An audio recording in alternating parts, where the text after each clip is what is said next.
Hi ಮಕ್ಕಳೇ, ನಾನು ನಿಮಗೆ ಈ ದಿನ ಒಂದು ಕತೆ ಹೇಳೋಣ ಅಂತ ಬಂದಿದ್ದೀನಿ. ನನ್ನ ಪರಿಚಯ ನಿಮಗೆಲ್ಲ ಇದೆ ಅಲ್ವಾ.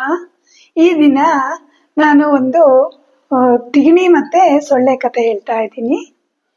ಒಂದು ಊರಲ್ಲಿ ಒಬ್ಬ ರಾಜ ಇರ್ತಾನೆ. ತುಂಬಾ ದಷ್ಟಪುಷ್ಟವಾಗಿ ಎಲ್ಲ ಅನ್ನ ಭೋಜನಗಳನ್ನೆಲ್ಲ ತಿನ್ಕೊಂಡು ಇರ್ತಾನಲ್ಲ. ಆ ರಾಜನ ಮನೆಯಲ್ಲಿ ತುಂಬಾ ದೊಡ್ಡದಾದ ಮಂಚ, ಹಾಸಿಗೆನಲ್ಲಿ ತಿಗಣಿಗಳು ಎಲ್ಲ ವಾಸ ಆಗಿರ್ತವೆ. ಆ ತಿಗಣಿನಲ್ಲಿ ಒಬ್ಬ ದೊಡ್ಡ ತಿಗಣಿ ಮನೆ ಯಜಮಾನ ತಿಗಣಿ ಎಲ್ಲ ಒಂದು ಸಂಸಾರ ಸಾಕೊಂಡು ಇರುತ್ತೆ.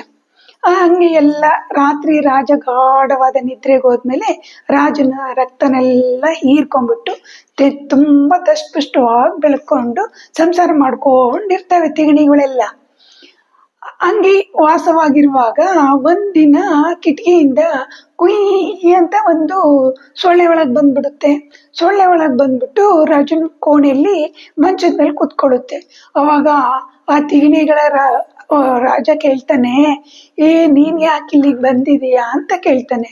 ಅದಕ್ಕೆ ಅವನು ಹೇಳ್ತಾನೆ, ನೋಡು, ನಾನು ತುಂಬಾ ದೂರದಿಂದ ಬಂದಿದ್ದೀನಿ. ಅಲ್ಲೆಲ್ಲ ತುಂಬಾ ಬಡವರು, ಅವ್ರಿಗೆ ರಕ್ತನೇ ಇಲ್ಲ. ಅವ್ರ ರಕ್ತ ಹೀರಿದ್ರೆ ಅದೆಲ್ಲ ಬರೀ ಉಪ್ಪು ಅನ್ಸುತ್ತೆ. ರಾಜನ್ ಮಾತ್ರ ಇದ್ದೀರಾ ನೀವು, ಹಂಗಾಗಿ ನೀವು ಒಳ್ಳೊಳ್ಳೆ ರಾಜಂದು ರಕ್ತ ತುಂಬಾ ಸಿಹಿಯಾಗಿ ಜೇನ್ನಂಗೆ ಇರ್ಬೋದಲ್ವಾ. ಅದಕ್ಕೆ ನಾನು ಒಂದಿನ ರಾಜನ್ ರಕ್ತ ಹೀರೋಣ ಅಂತ ಬಂದಿದ್ದೀನಿ ಅಂತ ಹೇಳಿ.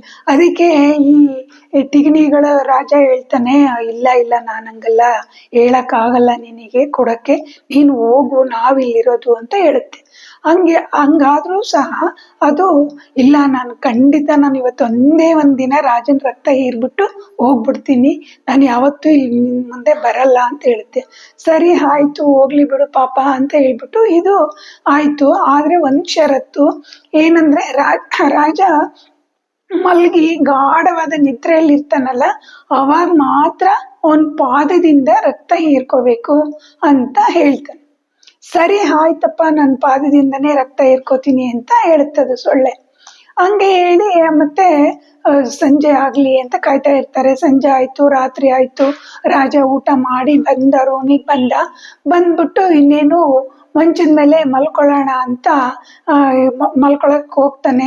ಅವಾಗ ಇನ್ನು ಅವನಿಗೆ ನಿದ್ದೆನೇ ಹತ್ತಿರಲ್ಲ. ಈ ಸೊಳ್ಳೆ ಎಷ್ಟೊತ್ತಿಗೆ ರಾಜ ಮಲಗ್ತಾನೋ, ನಾನು ಎಷ್ಟೊತ್ತಿಗೆ ಒಂದು ಸಿಹಿಯಾದ ರಕ್ತನ ಹೀರ್ತೀನೋ ಅಂತ ಹೇಳಿ ಕಾಯ್ತಾ ಇರುತ್ತೆ. ಅಷ್ಟರಲ್ಲಿ ರಾಜ ನಿದ್ದೆಗೆ ಜಾರ್ತಾನೆ. ಇನ್ನೂ ಗಾಢ ನಿದ್ದೆಗೆ ಹೋಗೇ ಇರಲ್ಲ. ಆ ಸೊಳ್ಳೆ ಬಂದ್ಬಿಟ್ಟು ಅವನ ಎದೆ ಮೇಲೆ ಕುತ್ಕೊಂಡು ರಕ್ತ ಹೀರಕ್ ಶುರು ಮಾಡ್ಕೊಂಡ್ಬಿಡುತ್ತೆ. ಚೆನ್ನಾಗಿ ರಕ್ತ ಹೀರ್ಕೊಂಡ್ಬಿಡುತ್ತೆ. ಅವನಿಗೆ ಎಚ್ಚರ ಆಗ್ಬಿಡುತ್ತೆ. ಎಚ್ಚರ ಆದ ತಕ್ಷಣ ತಟ್ಟನಂಗೆ ಎದ್ಬಿಟ್ಟು ಅವನು ಸೇವಕರನ್ನೆಲ್ಲ ಕೂಗ್ಬಿಡ್ತಾನೆ, ಎಲ್ಲಿದ್ದೀರಾ ಸೇವಕರೆಲ್ಲ ನೀವು?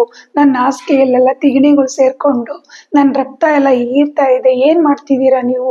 ತಗೊಂಡೋಗಿ ಹಾಸಿಗೆನೆಲ್ಲ ಹೊರಗೆ ಹಾಕಿ ಎಲ್ಲ ಕ್ಲೀನ್ ಮಾಡಿ ಅಂತ ಹೇಳ್ಬಿಡ್ತಾನೆ.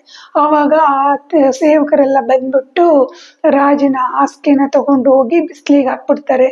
ಸೊಳ್ಳೆ ಯಾವಾಗ ಹೇಳುತ್ತೆ, ನಾನು ಹೊಟ್ಟೆ ತುಂಬಾ ರಕ್ತ ಕುಡ್ದಿದ್ದೀನಪ್ಪ, ನೀನು ಇನ್ಯಾವತ್ತೂ ನಾನು ಬರಲ್ಲ ಅಂತ ಹೇಳ್ಬಿಟ್ಟು ಅವನು ರಾಜ ಯಾವಾಗ ಸೇವಕರನ್ನ ಕರೀತಾರ ನನ್ನ ಹೊಡಿತಾರೆ ಅಂತ ಗೊತ್ತಾಯ್ತಲ್ಲ, ತಕ್ಷಣ ಸೊಳ್ಳೆ ಹೊರಗಡೆ ಹೋಗ್ಬಿಡುತ್ತೆ.